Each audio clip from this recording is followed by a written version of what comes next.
زمان دزرر هر دروازه اشتادمی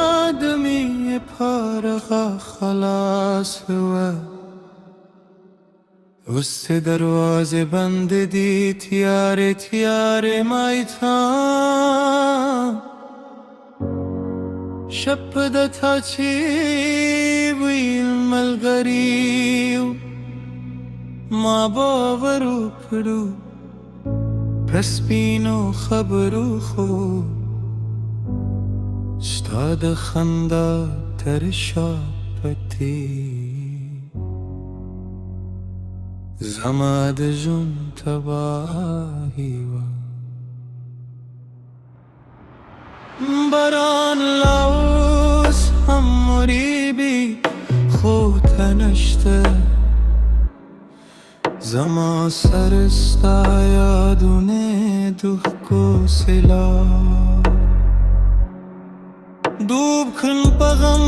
کر کې چیرته یې جانان چیرته دی هغه لزونه چې ویر کړي ما خپل زړګي درته وسپارو دل پشان پاکو سپین تراغلی دغزو پشان جپی دے کمزر لبیخ اس هرش پدے برزائی کے ستان سورات ازلے بیشم چلاس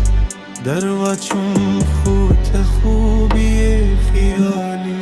دے دنیا هر خوشحالی زمان پاره سزا شوه ستال تلو نفس ژوند تو نیته خطا شوه خلق وایی هر دکره خسنگه هر کم جانان چی زما پسا که زما پرگا که زرم ما چوز تمی دو جشو خوغن لریو که می تویشو سیندونشو لسوک نوینی تا به وفا جانم خفا دینشم خوبوی تنکوم ولیده زما دمینه دومرس پک ملنده